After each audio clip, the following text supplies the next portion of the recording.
Welcome to Alberta Football Uncensored. I am your host, Teej Johannesson. With me, as always, is my co-host, Omari Fraser. We are back after a long off season, I guess you could say, for the podcast. I've had a lot of, since you all last heard from me, I've had quite the change in my life. Some wild, crazy stuff that's gone on in my personal life, which we'll kind of talk about a little bit today.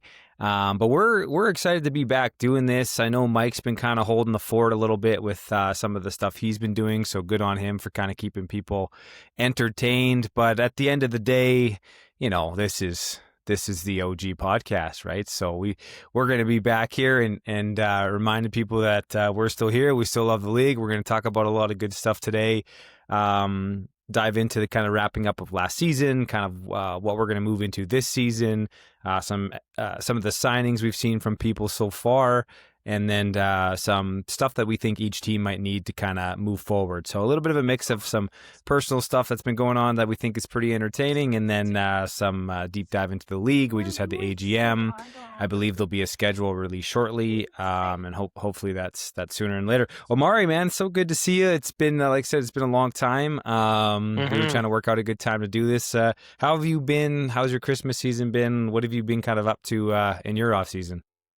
My off season's going well. It's been going well. Just it's one of those things now when football wrapped up, it gave me a chance to dive in on like stuff outside of football, family life, business, all those kind of areas. I know for me, when I look at back, like season wrapped up, got right into some real estate deals that came up and everything, so I was able to help close out one for the year, which is nice. And then one change I will say I've made is I made the switch just on the finance side, because I like to say I wear two hats, real estate and financial services. So I've made the switch to go independent.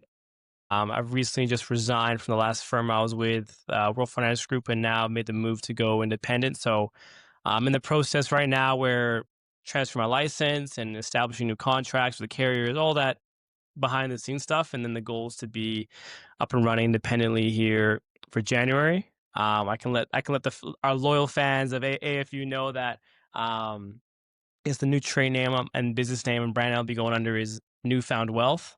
Got some plans there to help bring that and really establish myself in that space. And I guess I would say establish myself independently, but grow from there and have my own shop and everything. So that's kind of fun to dive into. So if you guys will be seeing some content there, because I will cross post it through our AFU Instagram and everything. Like that's the benefit of being one of the founders. We get to cross plug ourselves at any moment we can.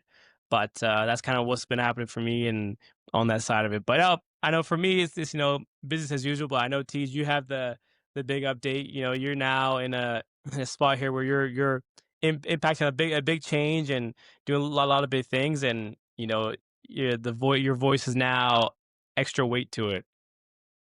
Yeah, man. Yeah, it's crazy. So, it's been a whirlwind of the last 4 months for me. Not even 4 months. It's wild. It'll be 4 months in January. But, a lot of people have heard, and the story kind of went viral. But I was after coaching 10 years at the high school here in Sylvan. Unfortunately, I was let go from my coaching position because of a TikTok video I made. And if anyone's listened to this podcast, I'm definitely not afraid to make my opinions and thoughts on things known. But anyways, I made a TikTok video that basically said I don't agree with the trans ideology and getting kids involved in these types of things. I think it's dangerous. I think it's harmful. Whatever. That is against the school's values, I guess. So. To the behest of all my players and their parents who wrote some really incredible support letters for me after I got fired because of that TikTok video. They all said that, they wanted me there. I was a great role model and mentor and their favorite coach, and they were devastated. And I was devastated, and I was really upset and obviously hurt because I love coaching and I've been doing that, volunteering thousands of hours of my time across, almost 10 years there. And I think it's, because I don't fall in line with that particular ideology that the principal had or the school had. They decided to let me go. And, the next day there was all my students were livid, or my players were livid. Their parents were livid. Lots of emails, phone calls. And then a bunch of the parents on my football team actually reached out to the media, and I was contacted by about 8 different media organizations, from podcasts to newspapers to Rebel News was the big one. That one went over 100,000 views. Western Standard, who actually Danny Warwick, old AFL player, coaches at Strathmore now, actually knew one of the guys from Western Standard and sat by him at a Calgary Stampeders football game and told him my story. And then they wanted to do a story on me, and they kind of broke that. And then it kind of went wild. It went across the country. I was getting messages from like Switzerland, from United States, from all over Canada, people in support of me, in support of what I said, in support of me as a coach. And yeah, and then I decided to run for council. I mean, my name was out there. It was pretty, pretty much no one around Sylvan Lake didn't know my name at this point. And I've built a pretty solid reputation here in Sylvan through my coaching and through my sports academy. And I have a lot of really glowing references through that. And I thought, what a great chance to, one door closes, let's get another door opening. So I ran for council and won and got elected. And I've been doing that for 2 months now, and it's been awesome. I absolutely love it. Even the haters I love, like when you're someone like me, and I'm the AFL has really prepared me, Omari, because the amount of trash talk, and you've heard it on the sideline, the amount of trash talk that I get just for hosting this podcast, even though everyone, loves listening to the podcast, and then they like to make fun of me for the podcast or talk shit about the podcast. It's prepared me for politics. Because politics, you can't please anyone, and people are always mad at you all the time. So the AFL and this podcast has prepared me for backlash, but also I've received like 90% support and had a great voter base. And so, yeah, man, it's been crazy. I'm now, a town councilor here. I get to help the future and the growth of Sylvan Lake, and I love it here. My family loves it here. I got my 1-year-old daughter at home who's just, since we last talked, she's just grown up so much. She's just such a wonderful personality. She's got my energy, my spunk for life. She's running around, crawling all over the place, standing up, trying to walk, talking to us in her own little language. It's been a blessing. So my life is at an all-time high right now, man, from really utter devastation when I got let go from my coaching job for just having an opinion on something, to being really in the best spot I've ever been in my life. And I feel great. Things are really looking good. And I'm looking forward to getting back and doing this podcast and getting started on our team previews, which will start in the new year. And I think we've got a really good season so far, or coming up. I think this is going to be really good. So yeah, that's kind of the story of my life. It's been hectic, but it's been good, and I'm in a really, really good spot.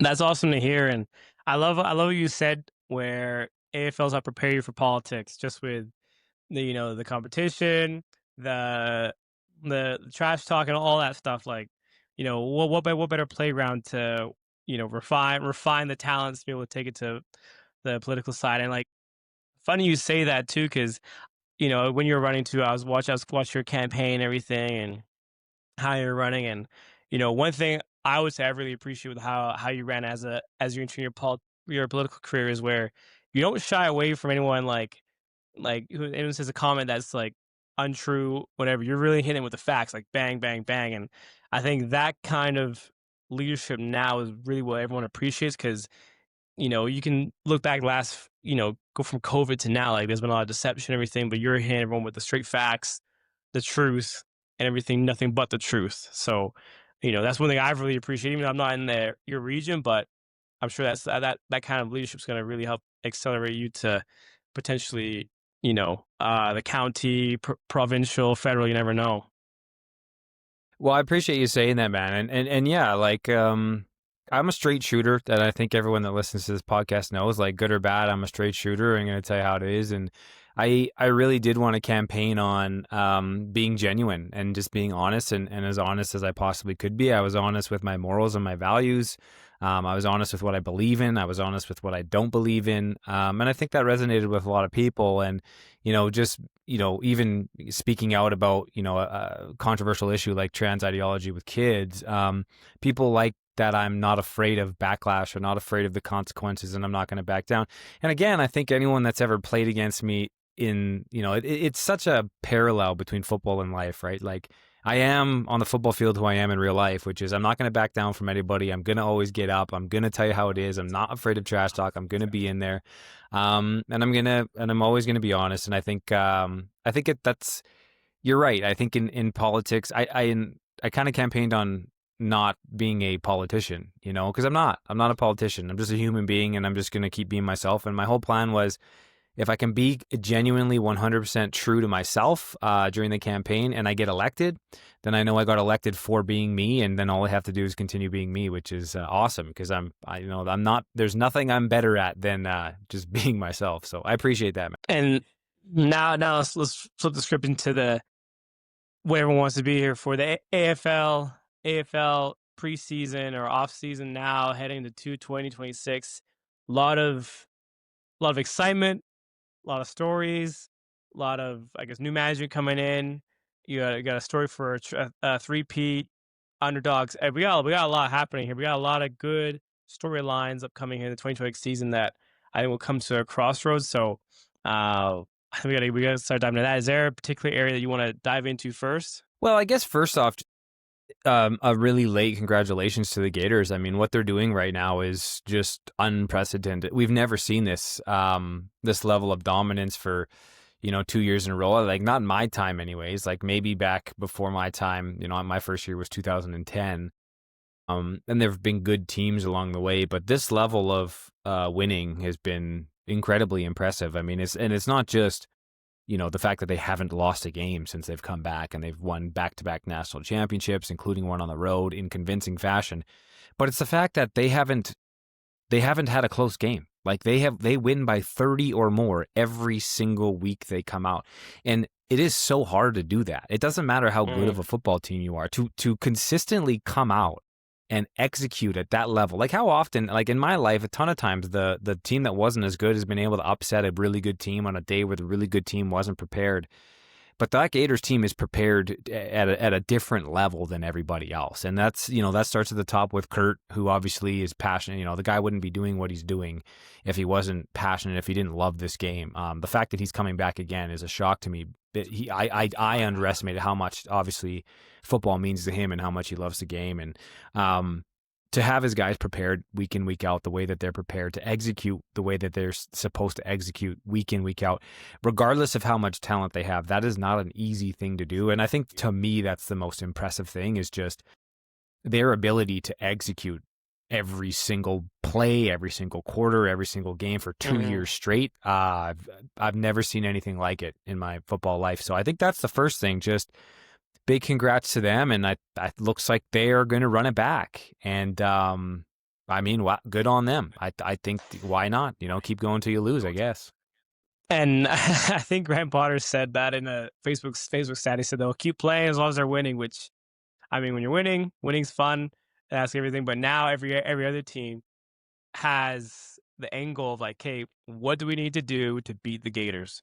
I think that's kind of how everyone is. Where like, and I've said it before with NFL football teams, they say, okay, we need to win the division and the conference and everything. Like, for us, it's like, okay, what do we need to do to beat the Gators? As I'm sure no one wants to have a three-peat put on us, all other 5 teams, where, hey, we couldn't beat the Gators for another year, and then they got the 3 rings. Look, doing the MJ thing, doing the MJ thing with the rings. This is kind of where I think we'll break it into like what each team needs to do, and maybe we tie this into the rankings of what we think each of the other 5 teams are at, because I think it's kind of undisputed that Gators are number 1. Who we're gonna take as 4 through 6 then, or 2 through 6? Yeah, I think what we can do is we can start at the bottom and quickly talk about the teams and what they need. I think for me, the bottom of the barrel right now is the Bucks. With Grand Prairie's jump last year, the Bucks obviously struggled, and for them, like, I had a little bit of thoughts of possibly going back, but to be honest, like, they're struggling over there, and they're struggling to get bodies, and they're struggling to get practice numbers, and they're struggling to really have like a passion for the game of football. Like, when we played them last year, by the way, I've now played the Bucks twice, once with the Wolfpack and once with the Irish, and I always have like my best games against them, which is kind of funny. But they were just a defeated group, and they have they have guys that I respect and that I like, but you could and I felt it, in my last year there when I was playing quarterback, like the passion for me on a personal level was kind of sucked out of the game there. And that breaks my heart because like I'm a Buck through and through. I've played more years on that team than anybody's ever played on that team. I've played more games than anybody's ever played. I've put up bigger numbers in all the positions I've played there than anybody ever has. And they've given me so much, and I'll always, when I talk about the AFL, I'll always, say like I was a Buccaneer. So I love that team, and I'll always love that team. But they need to get the passion back to the game, and that starts with getting bigger numbers at practice, and it starts with getting people that are going to make other people excited to play football. And I know there's a lot of people on that team that couldn't wait for the season to just be over last year, and I think they had I don't even know how many guys they had show up in their last game of the year, but it wasn't many, and that's pretty sad. So for them, it's really, I think this year's a success if they can get consistently 25 to 30 guys at practice or more, show up with a roster of 30 guys every game, and have fun again, have fun playing football.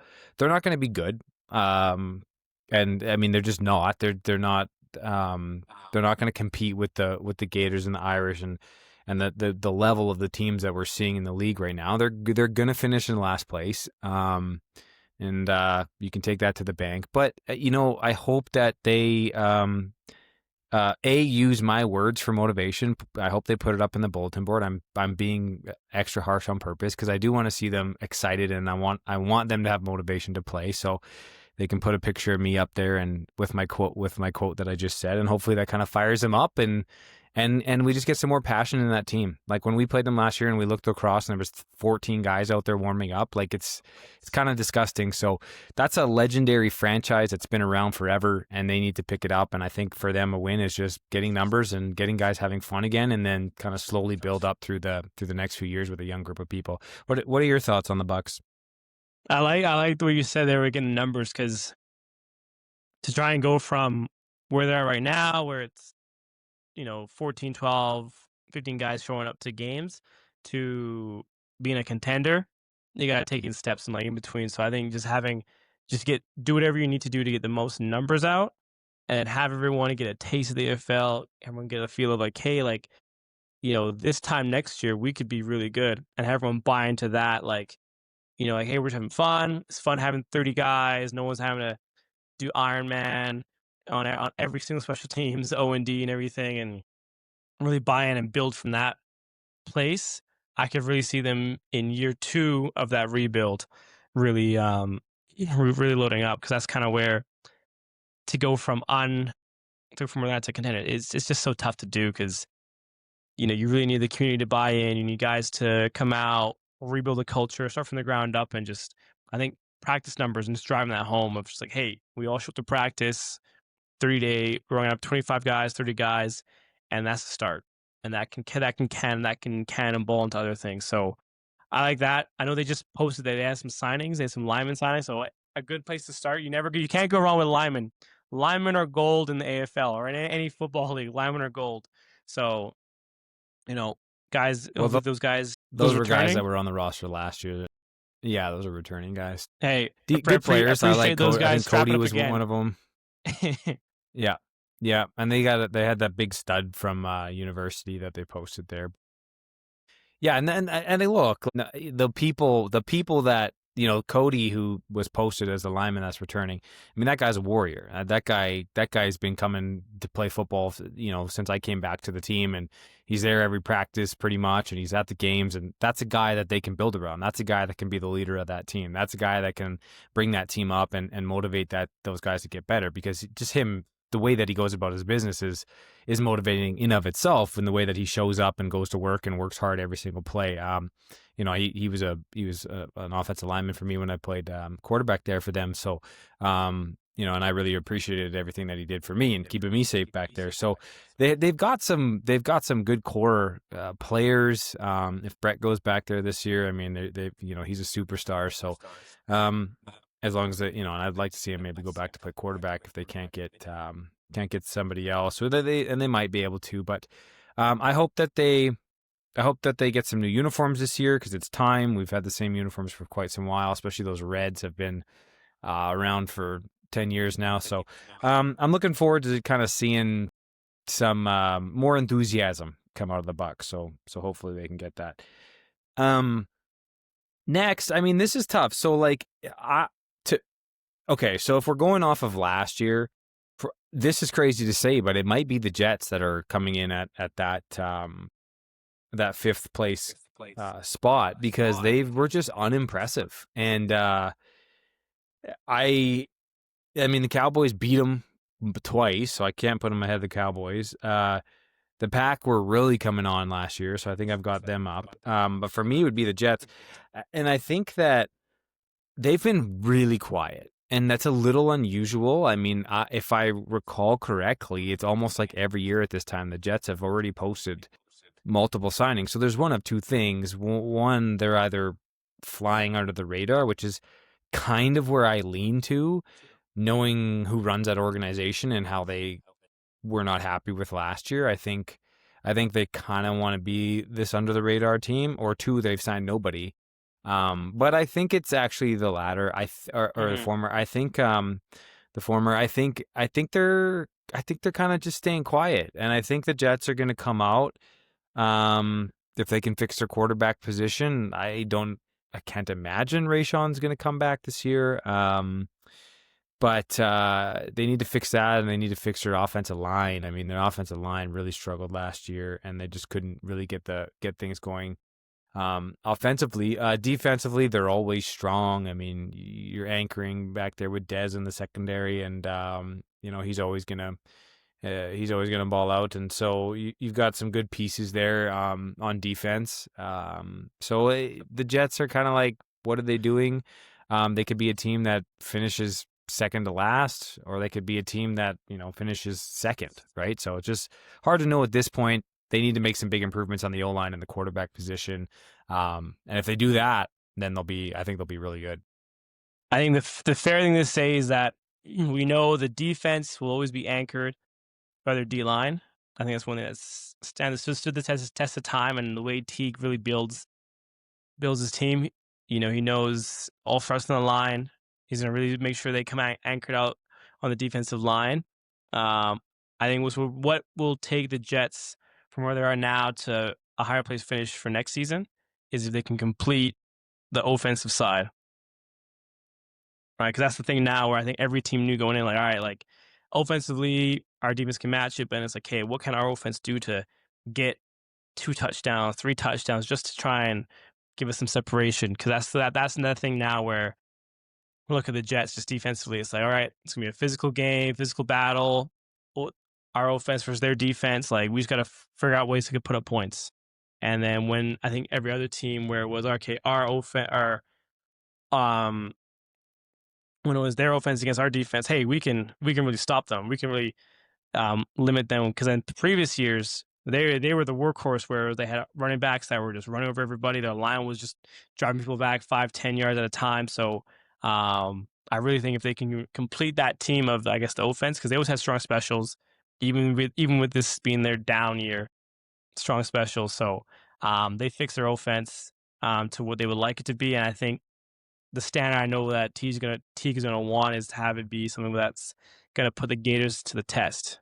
So again, that's one where, like, as of right now, the rankings are 5th, but we both know that can jump at any moment. I do like to think that they're under they're staying sneaker. I think people are going to start posting in the new year. I'm just going to give everyone that because I think that's kind of when the media and the hype will sort of kick in, and everyone will have their sponsors lined up and everything. So be good to go. I know they did make a trip to Mexico, so you never know. They might have the roster of the Team Mexico team that just beat Team Canada and saying, hey, come to the lake. We got water up here. Okay, hold on a second.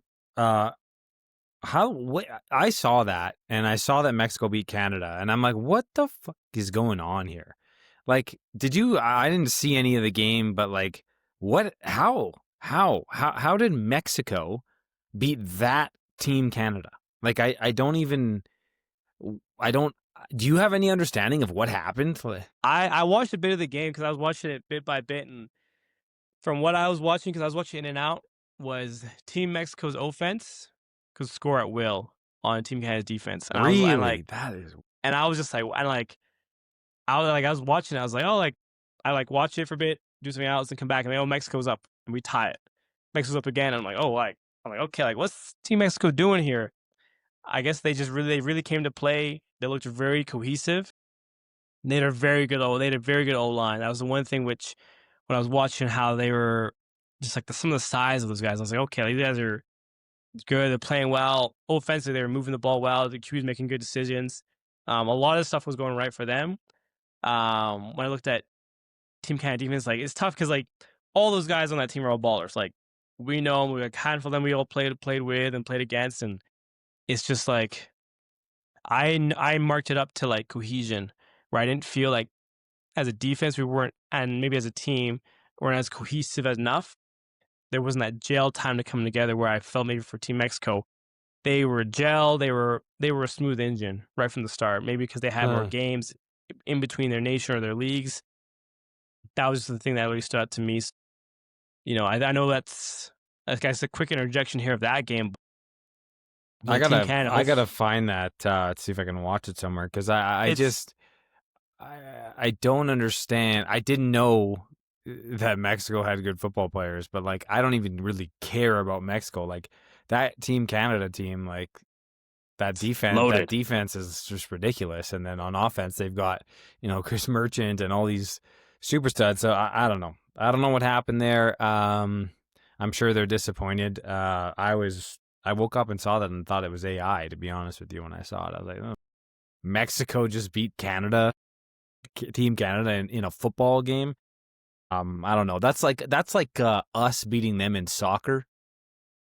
And you know what? Actually, our soccer team's pretty good now. That's like us beating Spain in soccer. Okay. By the way, the World Cup's coming up this summer in Canada. That's going to be really cool. Whether you're a soccer fan or not, that's going to be really neat. Mexico. Oh, by the way, Spain's the number one team in the world. Canada's never beaten them. So I was shocked to see that.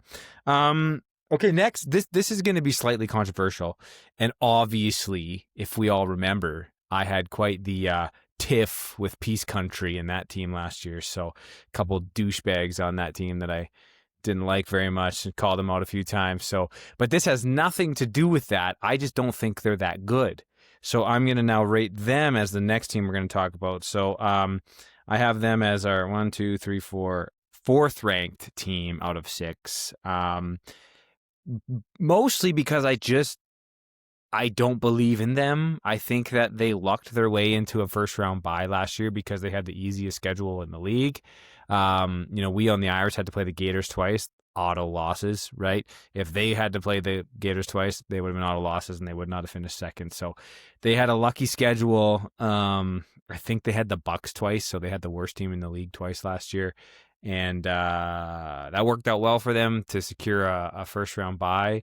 They ended up getting a quarterback that was okay. And they have a very good defense, but I don't believe in their offense, and I don't think I'm going to believe in their offense this year. Of course, we have no idea what they're going to look like, but judging on what we've known in the past and what we saw last year, they've got a good leadership group. They've got a great defense. Chad Weeb's doing a good job down there with that group as being one of the leaders, and Ty Kluwett's a hell of a ball player, and they definitely have some monsters in the secondary that I have a lot of respect for. Isaiah Rogers being one of them, and then a couple other guys as well. So good team. I think they're going to be the same as last year. And I think they got lucky last year with their schedule, so I think they fall to that 4th position. I think the Pack take a step up, Irish take a step up, and the Gators are going to stay the same. So I think Grand Prairie will fall. They'll finish 4th, and then end up playing possibly the Jets, who we've got ranked 5th in the playoffs. Anything for you on the Cowboys? I would switch that to where I would put Irish as a 3, as a 4, and then Peace Country as a 3. If anything, by standings, Have you by seen the standings, guys that we've signed on the Irish? yes. And this is now where we'll get to that because I feel like everyone has been talking the league of everyone's been. We'll get to that point because I think everyone's been talking. Everyone has their thoughts and opinions, and this is now where it'd Yeah, be good to hear. that's true. It'd be good to hear your side of it too, because this is now where there's a lot of talk. As we know, the form goes off on everything. So this is now where we're going to be pulling up some of the general themes that we're hearing.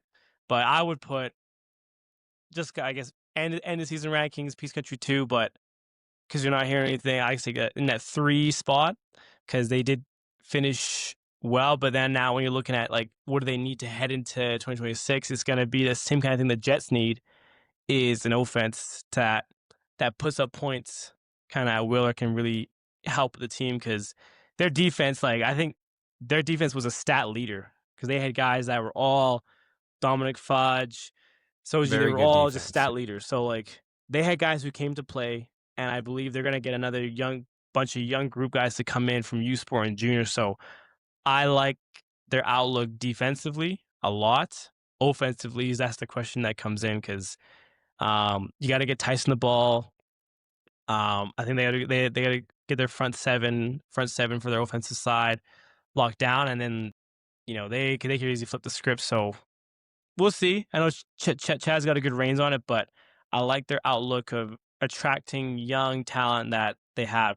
Well, the nice thing for them, like they had young guys come all out play, and now they got other friends and everything who also played. How they was saying, hey, like I saw you were playing, and they're going to be going over. They got a good outlook coming up. Yeah, and you know what? You very well could be right. I mean, that Grand Prairie has a rich tradition in this league of putting some pretty damn good teams together, and it's a great football city. I mean, they've got great high school programs down there, and yeah, I mean, that's the one thing. One of the things they have, going for them is the fact that they're an up and coming team. More people are hearing about them. More people are probably excited to play them, especially since making the finals last year. I mean, that got a lot of notoriety. So, I mean, that can only help them. They now, since Airdrie got new jerseys, they now have the worst jerseys in the league. So they need to figure something out with that because they can do so much better than the absolute throw up trash that they're wearing nowadays. So hopefully they can find some of that oil money.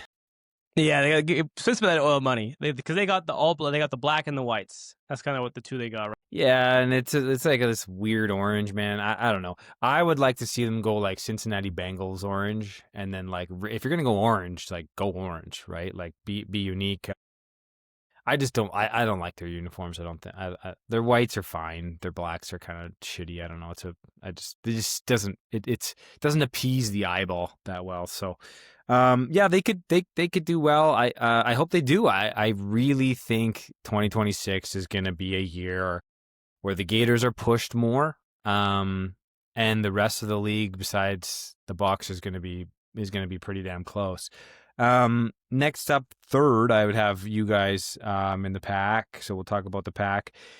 I feel like, and you can kind of obviously talk about this a little bit more than I can, but from playing you guys twice, I mean that first game we had was just unbelievable. Last second punt return touchdown, just such a good game. Darryl was slinging it all over the field.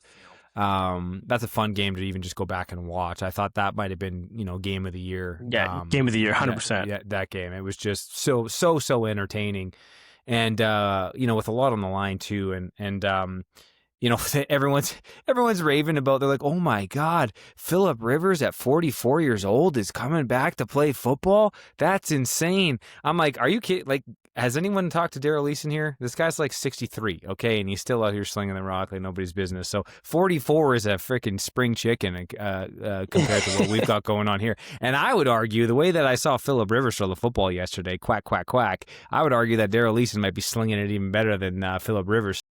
Daryl should turn his cell phone on because the Colts might come calling soon here. I'm not really sure, but they might. they might. You guys might lose the quarterback. So, but what I really saw with your group, It seemed to me like you guys were having fun. It seemed to me like you guys were having fun together. It seemed like there was really good camaraderie. It seemed like there was really good buy-in. It seemed like you guys were excited to play football games. You were excited to win games. You played incredibly hard throughout your season. Is that kind of an accurate statement? Like that's just kind of what it seemed from the outside. It seemed like a group of guys that really enjoyed being around each other. Yeah, and that's 100% what we wanted to build on because, in previous years it was the numbers, always the numbers game, everything. Talent was there, numbers game, not a buy-in. But this year we had numbers, I think we were averaging around like I think 27 guys at practice, so that was like our yearly average, which was good to see. Some are higher, some are lower, but that was a good core to build from. Guys are buying in. We got a lot of guys who are, you know, excited to be with the team, on the team. We're seeing a lot of good things there. Like with our workouts that we do every other Wednesday, we start off with 10 to 12, and our last one was 15 guys. That the buy-in is really starting to come together, which is really nice to see. I think we're gonna do like a like New Year's like house party just to really kind of celebrate everything. But those are the things that really help, show that hey, we're a team, we're a camaraderie. There's chemistry just off the field because that's kind of what's gonna really build onto the football field and as well introduce new guys. Um, I think that's a really cool thing to say. Like, hey, like come be a part of our team. This is what we get to do. Yes, we find that fine line of still playing football and having not take over your life, but still you get to go out and play ball. So that's what we're really looking to do. And I think this year now strive to attract good talent, and then as I'm sure we're all trying to do, really try and give the Gators a run for their money because that's the end goal is to beat them, and eventually, the way the Gators have been running things, you'll win the Natty because really the national championship's been decided out of the AFL. Yeah, and you know what? I think that's a great point too. And I think if you've got talent, and you and I were kind of talking about this privately, but the biggest thing for me, especially after having played quarterback against you guys, was there's a lot of talent. There's a lot of specifically in the secondary. There was a lot of talent. There was some ballers out there. There was a lack of, I think, understanding at times of how to play certain coverages. You guys kind of got there. There's some guys that just kind of got lost in their eyes, not understanding that zone concepts are not just dropped to a spot. We've got to have eyes on the routes. We've got to have eyes on the releases. We've got to know, for example, if your corner, is that slot going inside the half or outside the halfback? Is he hitting the line with speed or is he hitting the line with stutter steps? Where is he going after his release? Where is he going after his inside or outside move on the halfback? What's his stem like? And instead of just, dropping straight back to his zone, right? So and it's a little more complicated than that, obviously, but I feel like if you guys can have some good coaching and some good understanding, and the Irish struggled with this as well, and this was something that was frustrating for me, with the other side of our secondary last year, was a lack of understanding of how to play zone defense. And it's starting to become one of the more frustrating things for me in football in general. And like even at the pro levels, sometimes you'll see it in the NFL too, where guys get lost covering nothing and there's no kind of concept in their head about where the receivers are. For me, just quickly, how I break it down always, like if I'm playing strong side corner, and just for any corners out there, listening, I'm taking my shade and my eyes. The first thing I count is where are my eligibles on my side, because for example, if I'm playing flat or I'm playing deep, those are the two zone coverages essentially you're going to play. I'm never worried about opposite side eligibles. I'm worried about strong side eligibles. And so, do I have two? Do I have three? If I have two, where's the running back? And if the running back's in the backfield, then there's my first read. What's happening there? My eyes can be there. I can help with the run, help with support. And two, my eyes are to the slot. And the big thing with the slot is, what's his stem? How close is he to the tackle? If there's a trips, how close is he to the trips? And what's his speed when he hits the line? And then the biggest one that often gets under taught is inside or outside release on the halfback. right? Because inside release on the half, for example, if I'm playing deep thirds as a corner, if that slot goes inside release on the halfback, he's gone for me. He's eliminated from my vision because now I'm first of all, I'm never getting there. And second of all, he's going to the safety and the safety's got to pick it up. But this is where understanding that, right? So as a corner, and this is where I struggled last year, we had a new guy playing free safety.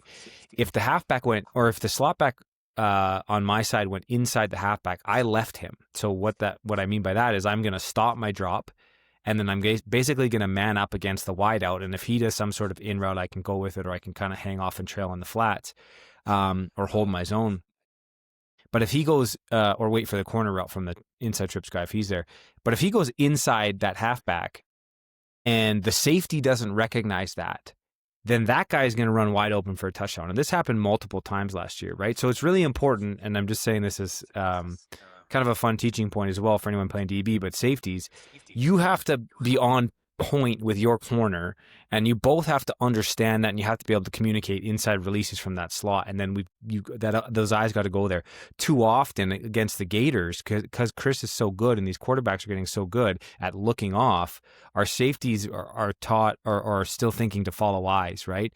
So if I'm on the quarterback's left, and that left slot back takes an inside the halfback release and goes at the safety, but the quarterback looks right and pulls the safety over, nobody covers that. It's uncoverable, right? So little things that I think you guys need to really focus on, because you have the talent in the secondary. But if in order, you're talking about beating the Gators, you absolutely have to shut down their pass game. I don't think Bryce is going to be there this year because he just went off to Switzerland or something like that, and Slovakia or something like that. So I don't know what the running back's going to be. But if you want to beat those guys, that's where you got to fix, because I think your offense can go. I think you guys had like the most passing yards against them. We did. We had like two. I think we had 202 against the Gators, and it was purely passing. And it was like pass, take a hit, pass, take a hit. So it was a good possession game where it was just like, we'll just catch the ball. Don't worry about yak. Like, I think for me, I think all I caught was flats. I think I caught out of the 5, I think 4 out of 5. I know 1 was over my head and I missed, but it was really just like catch and tackle, which was it. But like, that was just the game plan going in. Like, some guys got some big hits, but this is now where for us, we're like, hey, if this, and that was again, I guess it was tough because like we could only really pass, couldn't run. And we know that that's a patch for us to fix now. It's like, okay, we can run. If we could add like 80 yards of rushing, that would have really helped change some dynamics in the game. So tools for us to go back and see. And we have had a good, call it recruitment prospect list so far. This is now where we'll tie it into the energy side, but I've been calling it like prospects that have been coming to our team workouts. Like, we're having a good look at that. Guys that they want to come out. I don't count anyone as recruits until like mid-April, May. Yes. You need new batteries? I'll fix it after, okay? Kid break. Yeah, kid break. I bought new batteries for this. Can I do it after? Yeah? Okay. Can you go see Mom? And tell Mom I have the batteries for it. Can you close the door, please? Dad life, baby. Yeah. I'm known as like, oh, dad fix. Anything broken? Dad fix. So it's gonna be now where like we need linemen, O lineman, D lineman, because I think we've had some good talent with I'll keep under wraps for now, just with our upgrades in our LB core and DBs. We have some nice young talent there, but it's all gonna make or break with the O line, D line, because I can't have new talents coming in being okay. Like, I have to, I'm now getting double teamed by, I'm the linebacker getting double teamed by the center. Like, the center's getting a free run at me. Like, I want to eliminate that to free up our guys to make plays, and as well for us on the line. Like, I really want to solidify that to bring back the run game. It's been, I feel like for me now as playing running back, I've been more effective in the pass game because that's now where we've been excelling, but we need to really add on that 50 yards a game, 80 yards a game, 100 yards a game side to our offense, which will help alleviate that for off there, of which as much as I know Daryl's play calling is going to be more 80-20 pass than run, it's nice to be able to get that option there. So recruiting class wise, I like us prospect list wise, I like where we're at, but um, we're at I say we're at like literally the halfway point of the off season. Like I was just telling our guys like Memphis and Josh, like our recruiting group, like we're at the halfway point. You know, the second half is when it's really going to heat up.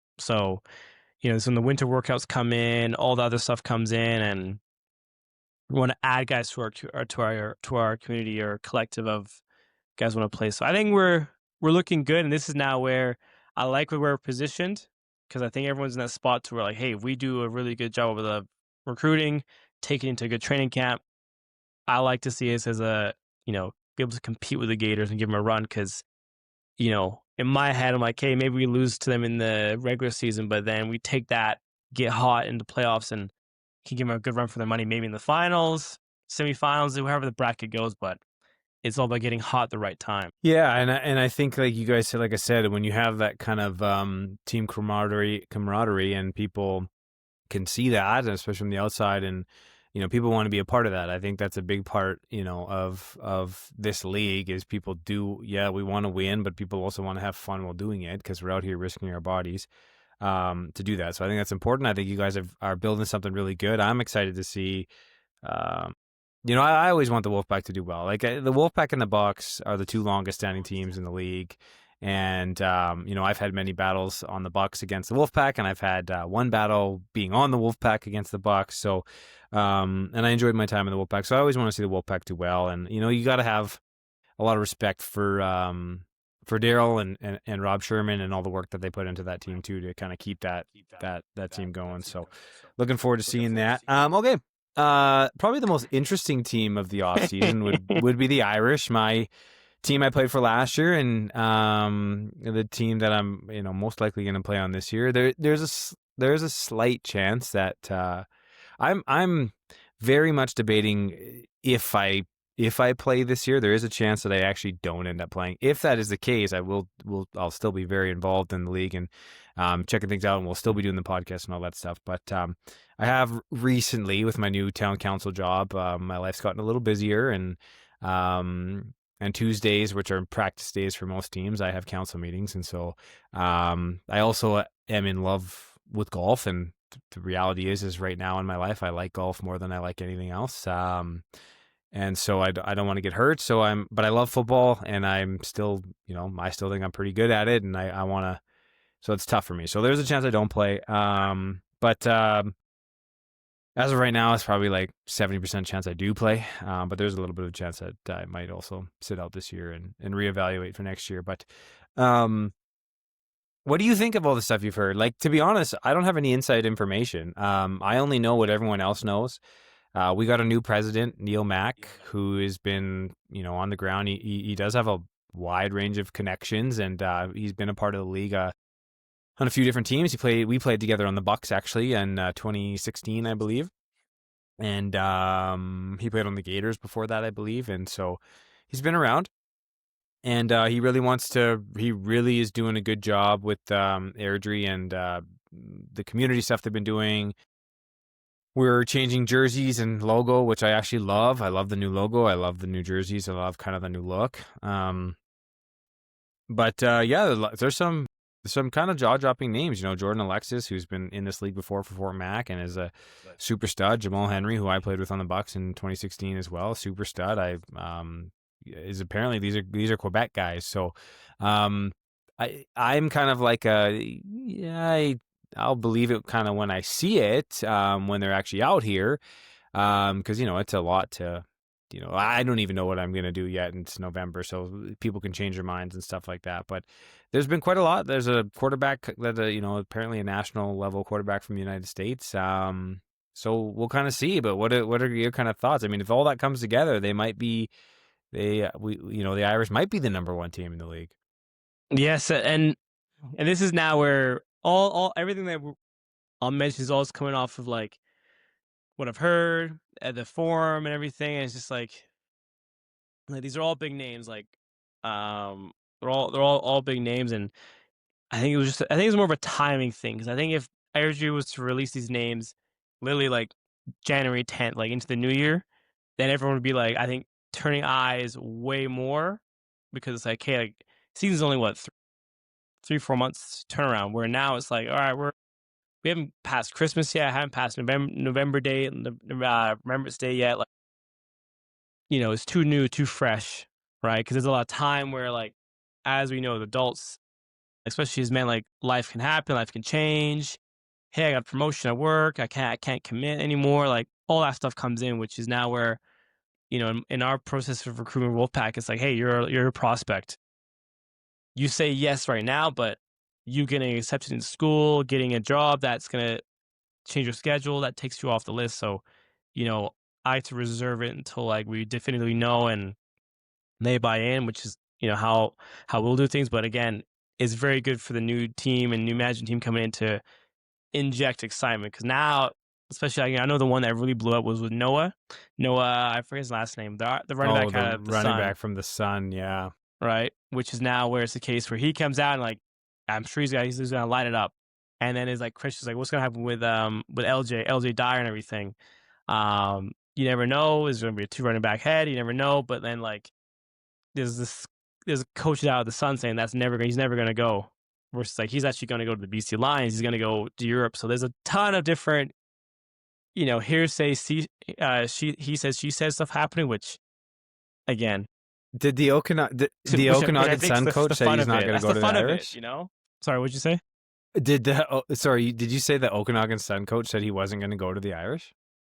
Let's just put it as it was from undisclosed source. But again, it was November talk. It's 5 months away. You never know. Like you can't take it truly until I like to say April, May. Okay, like hey, I'm about to see this guy in 2 weeks, 2 months. You never know. So, but I will say it's very good for attention and like and excitement to the league because that's kind of what we need. Will we see him? You never know. We'll take it as we go. But I think it's coming.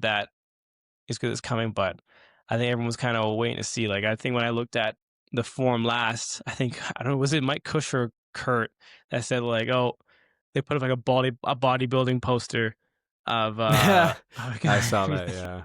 And of course, like it's the form. Like we're always gonna roast and everything, which I think is as players, that's our safe space. We all can roast each other, but outside of it, we all stand together. So you never know, but Yeah. um, I'm excited. I'm excited to see how it develops because now, like, what do the Irish need to really tackle topple the Gators? It's I think run game wise, that was the Irish's strength. Like I think there's a picture of us against the Wolfpack against you guys against us the first game, where it's literally like I think it was the guard, and then LJ in the middle. And I'm just like, how is this hole so open? I put it in our team Yeah, chat like, guys, we gotta fix this. Like, we Yeah, we ran the ball really well. We had games where we didn't complete a pass, and we had very good receivers. And so obviously our quarterback play was not good, by far not good. Probably the worst quarterback play in the league, really. And then I had to end up playing quarterback against you guys in the playoffs, and that was our best quarterback game that we'd had. And I'm not a quarterback, and I had 2 practices. So, I mean, that says all you need to know about our quarterback situation. So, if we do get this guy from the States who's a national level player in the States, and I'm blanking on his name, I mean, that right there elevates the Irish to number 2 in the league. Immediately number 2 because of the talent that we have on offense. Regardless of if anyone else comes, the Okanagan Sun guy or whatever. And I'm not sure if LJ is coming back. I hope LJ does. LJ is one of my favorite teammates, by the way. I loved LJ. LJ was a great guy, great player. Really helped me when I was quarterback. He had to remind me a couple times which way to open on certain run plays because I had 2 practices to figure a lot of stuff out. So we'd get out of the huddle and he'd be like, open right, open left. Right. So he was really good, and so I hope he comes back and that's where we need it. The O line was good, quite good actually. The Mhm. quarterback needs to get replaced. We've got, Vardo's a great receiver. And the thing with Vardo is, when I came to you guys in 2022, I think that was Vardo's first year ever playing football, and he had no idea what he was doing. Like he's an athlete, but he had no idea how to play football. And honestly, it hasn't, like, he's improved each year, but football is a complicated game that takes, like, I'm 22 years into my football career. I'm still learning new things every single year I play. So Vardo is only going to get better, not just physically, like he's just a natural gifted athlete, but mentally and understanding the game of football. Like, I mean, I think last year he made a comment that was, something about where are the numbers, on the field, or something simple, right? Where, like, we don't even, he just has not played football very long, so didn't understand. It might not have been that, but it was a simple a concept that you would think would be simple, but because he hadn't played football, he didn't really understand that. So he's only going to get better. Obviously, Shug is dominant and is awesome. If I go back there, that's where I want to play. I want to play receiver. So if we have a good quarterback, so I mean, there's a ton of talent on that offense. And if you get a quarterback, they're going to be right there. If they then get all these other guys like Jordan Alexis and Jamal Henry, and then, I mean, if you've got a receiving core of Vardo, Shug, me, Jamal Henry, and Jordan Alexis, I mean, there's not a crew of DBs anywhere that's locking that down all game long, especially with a good quarterback. So if that's true, that's going to make them very, very, very, very good. So we'll wait and see, because like you said, like, guys could, like, legitimately be committed, like, yes, I'm coming. And then something happens in January, something happens in February, a new opportunity comes. I mean, if you would have asked me 3.5 months ago, or if you would have told me 3.5 months ago that I would lose my coaching job of 10 years and then be elected to town council, I would have laughed in your face. That's ridiculous. But look, that my life changed dramatically, and I had no idea that was going to happen. You're right. April's a good, like, once these guys are, like, they've moved to Airdrie, they have a place, they've set up work, because there's there's all those things that are involved as well. So wait and see on the Irish for sure. Because if it was like local guys, then you could be like, okay, like, they're going, because then they don't need to do the move, don't need to get the job and remove their life for football. But because it's all out of town guys, you're like, a lot of things. There's always a lot of stuff, like for us, Wolfpack, we were supposed to have a guy come from China to play D-line for us. We were going to call him the Timu Aaron Donald. Got held up immigration. That's amazing. The Timu Aaron Donald. That's good. He got held up. So, I've actually been following with his wife. Like, hey, like, how's everything's going? So he got him for 1 cent with a coupon. Maybe possibly, if he comes and he's, I've seen his workout videos. I'm like, this guy's great, bro. Timu, I'm trying to I got a funny Timu story. I went golfing with Xavier Lawrence last year before a game, and he pulled out this green driver, and it was the ugliest thing I've ever seen in my life. And I was like, where did you get that from? And he's like, I got it for 1 cent on Timu.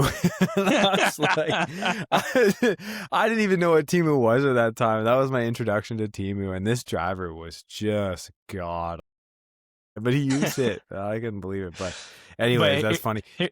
Here's the question. Did now Xavier make that driver, like, look good at all? Because remember, we always said Xavier just is good at everything. Oh, man. Okay. I love him. I don't like to talk too bad about him, but I don't think he made it look very good. To be honest, I love you, buddy. I know he's listening. I know he's a loyal listener of the podcast, but I mean, maybe he got a good shot out of that. But no, I don't think he. I think he did. To cap off on your Timu story, I'm actually ordering off. I'm ordering all the gifts I'm doing for Christmas all off Timu. So. Wow. I've actually had pretty good luck on their clothes size. Like, I bought, like, long sleeve shirts from there before, and, like, were way better quality than what I could have paid for in, like, a Lululemon or anything. Wow. And I bought that. So I bought an overshirt that was really good quality. So I'm buying for my girlfriend's brother, and he's a university student. So, I'm getting him, like, a bunch of socks, shirts, overshirts.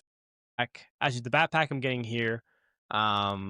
and a few other things. But like I've had some good run-ins with the clothes side. Now their electronics, yeah, a little sus, but clothes, socks, you name it, are good. One thing I'm actually might order is a visor. I saw they had visor on Temu for $24. So Really? I might dabble with that potentially here. Like I might order one, just see how it works up. Because you like a Nike visor is like $80. And I'm like, damn, like they used to be like 40. You remember like Under Armour ones? I'm gonna try a Temu one and see how it works. Because then if it gets scratched, boohoo. Then, you can order 4 for that amount, and then like if they fit and everything, we'll see. Maybe we'll keep everyone updated on the Temu purchases for Temu visors and whatnot. Timo, we're looking for a sponsorship now. We just plugged the shit out of you. So, can you tell Josh Lee to get in contact with this fellow Chinese man and figure out who owns Timo and get our? Yeah, is that racist? You know what? We're allowed to be a little racist on this podcast now. I guess that's the time of the world. So it's just words. Everybody, settle down. I can't get fired anymore. I've already been fired, so they can't fire me from town council. Yeah, I think Temu.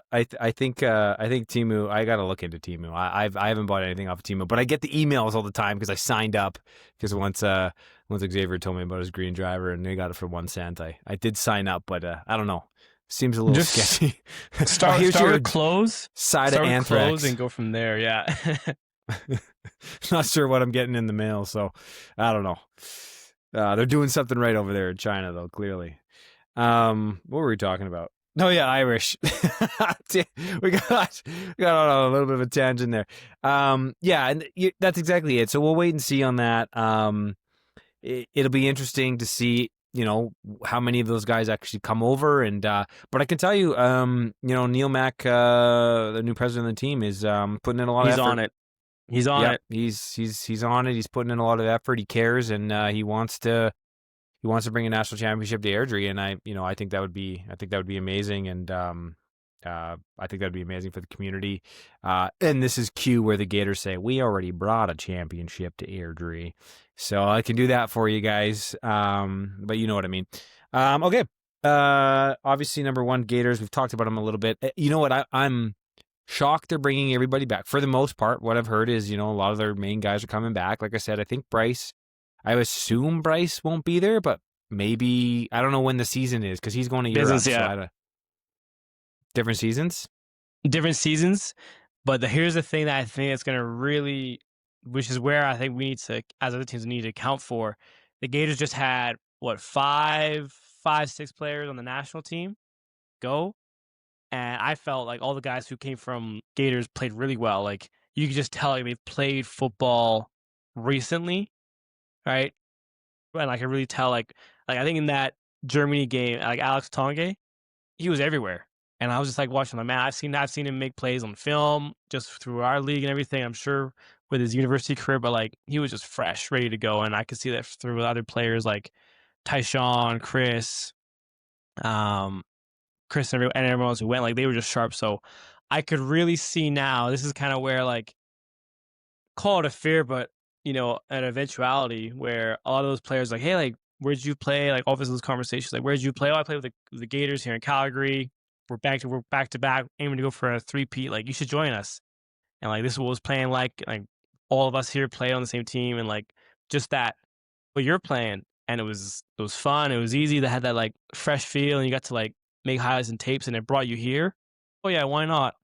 And then I could see maybe getting like 5 more plays from that team, and then it's like, hey, like, they just got 5 highly skilled players that we have to also now account for. So I wouldn't be surprised if Kurt's working on some magic, because you had the team there, and Bryce was also coaching as an RB. And I know Bryce is a great marketer, great networker. So I'm sure he's been in a couple ears already. So this is now where we're like, hey, like, yes, they have their team. They're gonna be bringing some new guys, but where those new guys are coming from, which is now have we ever had?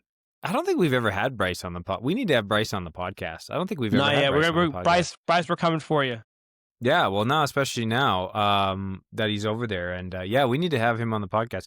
I talked him up a bunch last year because I was just constantly just ridiculously impressed with what he was doing and making good football players look silly. So yeah, we need to have him on the podcast. Now he's got a cool new journey going to Europe, and I like talking to those guys that have gone to Europe because I think that's a cool opportunity for people, and maybe it's a bit scary to kind of figure out how do I do that and stuff like that. So he can probably maybe give some advice on that. We can talk to him about that. So yeah, I'm gonna reach out to Bryce after this actually and see if we can get him on here maybe even for the next one. So I think that'd be a good conversation. He's a great talker. Like he's He will love to talk, and yeah.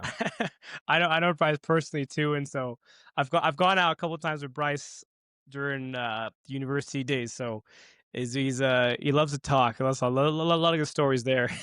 Yeah, he's a California kid, so he's Yeah, got some good yeah. ones. All right, man. Well, it was great doing this again. It was good to be. I miss this. I miss talking football. My life has been everything but football, like literally everything but football lately. So it's good to see you. It's good to talk to you again. It's good to kind of get a little bit excited. We're still obviously a long way away, but as we know, the time goes by fast. The season's going to be here before we know it. I think we're coming into our third year. It's been Third 3 year, years yeah. since we started this podcast, so that's pretty cool. And we'll continue to do this, and we'll continue to, somehow we always find good stuff to talk about. You never know. We didn't know we were going to be talking about the Temu Aaron Donalds and Chinese anthrax on the package and whatever. But here we are. These things happen in these conversations. So appreciate it, Omari. Appreciate everyone listening.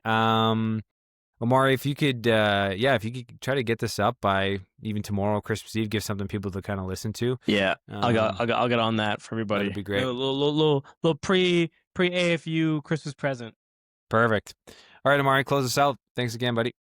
Hey, appreciate everyone tuning in. It's good to be back and heading into the new year. A lot of football stories that are coming up and everything, and a lot of good stuff with signings, national games, all you can name. And I think it's really exciting because I think everyone's had a nice chance to take a step back, focus on life. I know we have and everything, which is nice to see. I think that's the beauty of the space that we're in in a men's league and everything, where we get to do what we love of playing football, but as well progress ourselves in our lives and whatever that means. Appreciate everyone tuning in, and hope you're advancing in whatever ways it means for yourself. Make sure you drink your water, your vitamin D's, get your vitamins in, C, D's, omegas, and everything. Right? If you need a prescription, go to the Teej Natural Shop. These guys got that always open. That's what I should do. Just start selling stuff online through the podcast. Yeah. Hey, we got to pay these bills, but hey, appreciate everyone tuning in, and we'll see you guys in the next episode here as we head into 2026, and we'll be finding some great stories to cover here, great conversation pieces, and just really bringing light to how football has developed in the province, because it definitely has grown, and let's keep it going that way. Awesome. Thanks, Omar. Thanks, everybody.